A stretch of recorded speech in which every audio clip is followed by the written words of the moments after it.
La saison 3 de House of the Dragon promet d'être plus importante que jamais. Il y a déjà 4 événements importants confirmés ainsi qu'un épisode conceptuel. Qu'est-ce que ça pourrait bien être?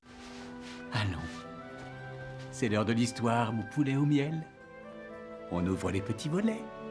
Cœur vaillant, œil sur la balle, on ne peut pas perdre.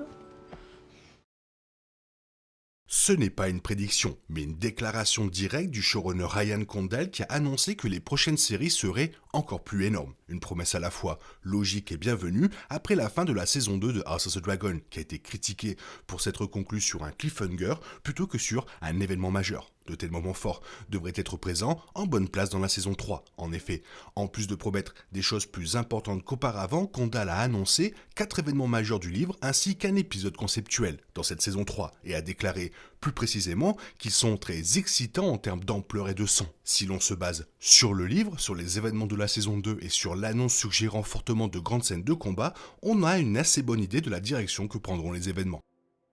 Si les choses s'étaient passées différemment, la bataille du Gosier aurait déjà eu lieu. La saison 2 ayant été réduite de 10 à 8 épisodes, des rumeurs ont fait état d'une importante bataille navale, supprimée du plan initial et repoussée à la saison 3. Donc, la bataille du Gosier. Ce scénario a également été clairement mis en place dès l'épisode 8 de la saison 2, où la Triarchie s'allie à l'équipe verte pour s'élancer et briser le blocus des Velaryon sur le Gosier, une route clé entre Père-Dragon et Port-Réal. Les navires sont déjà en route pour la bataille, il est donc probable que cela se produise au tout début de la saison 3, ce qui constituera l'un des débuts de saison les plus spectaculaires jamais vus dans la franchise Game of Thrones. Dans Fire and Blood, les événements se déclenchent véritablement lorsqu'un navire transportant les princes Aegon et Viserys Targaryen, deux des enfants de Rhaenyra Targaryen, à destination de Pentos, est attaqué par la flotte de la Triarchie. Les dragons des Noirs rejoignent alors la bataille aux côtés de la flotte Velaryon, notamment Jacaerys Velaryon sur Vermax, Hugues Marteau sur Vermitor, Ulf le Blanc sur Aile d'Argent, Adam de Karen sur Fumée des Mers, et normalement Horty sur Voleur de Moutons, qui sera probablement remplacé par Rhaenyra Targaryen avec son dragon. Avec la flotte Velaryon, 90 navires de guerre de la Triarchie et 5 dragons, la bataille du Gosier est l'un des conflits maritimes les plus importants et les plus meurtriers de l'histoire de Westeros, ce qui devrait en faire un épisode télévisé absolument incontournable. Ce sera un spectacle grandiose avec au moins une mort assez dévastatrice. Dans Fire and Blood, Rhaenyra Targaryen prend Port-Réal relativement rapidement après avoir décidé de passer à l'action, la ville tombant en moins d'une journée. Il n'y a pas tant de combats que ça, mais je pense que c'est l'un des événements majeurs dont parlait Condal, car c'est un moment crucial, impliquant des armées et des dragons, et voir Rhaenyra enfin s'asseoir sur le trône de fer, et si cela suit le livre, être coupé par lui sera l'un des développements les plus marquants de l'intrigue jusqu'à présent. Le livre montre Rhaenyra et Daemon encerclant la ville sur leurs dragons, Syrax et Caressix, tandis que la flotte des Valyriens arrive pour aider à la gestion des affaires sur le terrain, aux côtés de la garde, dont les Capes d'Or se sont tournés vers Rhaenyra et Daemon, les défenses de Port-Réal étant affaiblies par l'absence de Criston Cole, Daemon Targaryen et de bagarre, il y a peu de chances d'empêcher la chute de la ville. Cependant, les choses seront quelque peu différentes dans la saison 3 de la série. Dans le dernier épisode de la saison 2, Alicent Hightower promettait à Rhaenyra qu'elle pourrait prendre possession de la ville à condition qu'Elaena et Daeron soient épargnés. Cela devrait faciliter encore davantage l'accession au trône de Rhaenyra, mais avec l'évasion secrète du roi Aegon de Targaryen, la colère et le drame risquent de déboucher sur davantage de violence et de carnage. Emma Darcy souhaite que Rhaenyra soit impliquée dans plus d'actions, et cela pourrait se traduire par un scénario plus ambitieux que celui du livre.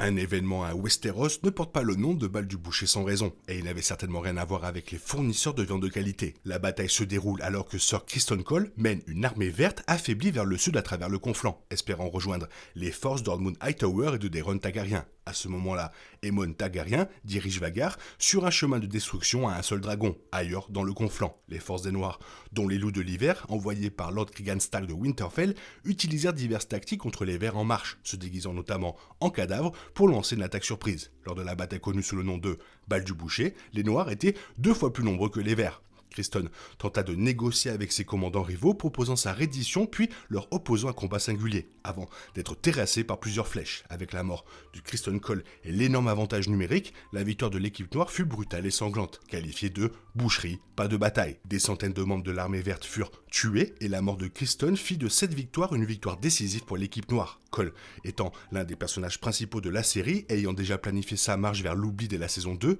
sans aucune raison valable pour la saison 3 de l'éviter. Ce moment promet d'être marquant et très satisfaisant.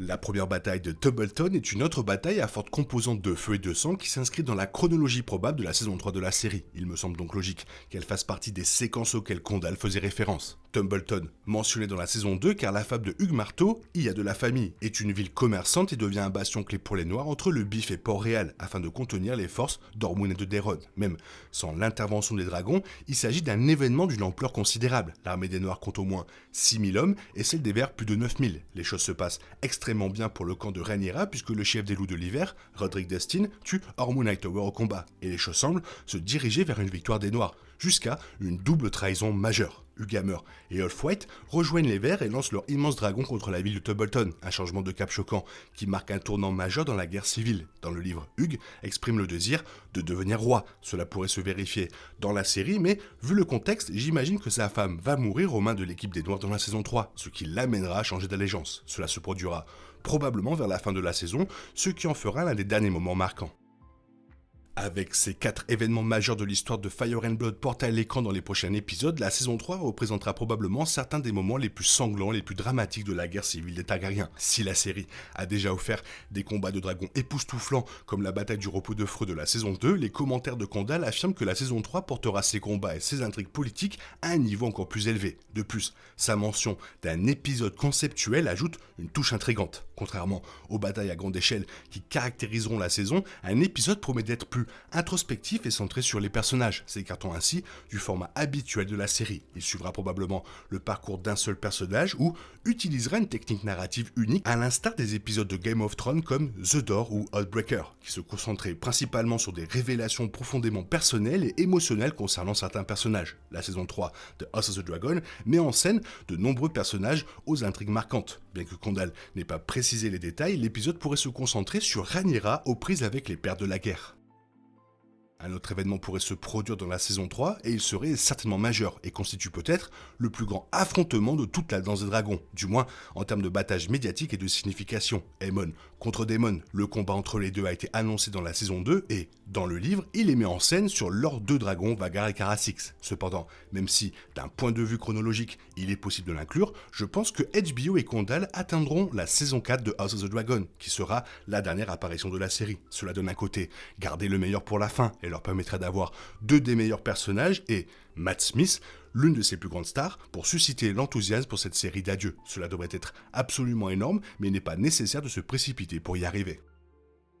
Si la saison 3 tient les promesses de Condal, elle a le potentiel de devenir l'une des saisons les plus ambitieuses et captivantes de l'univers de Game of Thrones. En équilibrant batailles massives et moments intimes avec les personnages, la série offre à la fois spectacle et narration émotionnelle. L'inclusion de cet épisode conceptuel suggère également que la série est prête à prendre des risques créatifs, explorant de nouveaux styles narratifs qui pourraient l'élever au-delà du drame de la guerre fantastique classique. La saison 2 ayant intensifié le conflit entre les Noirs et les Verts, la saison 3 pourrait marquer un tournant dans la trajectoire de la guerre. Le tournage de la saison 3 débutant dans les prochaines semaines, les nouveaux épisodes devraient être diffusés vers l'été 2026.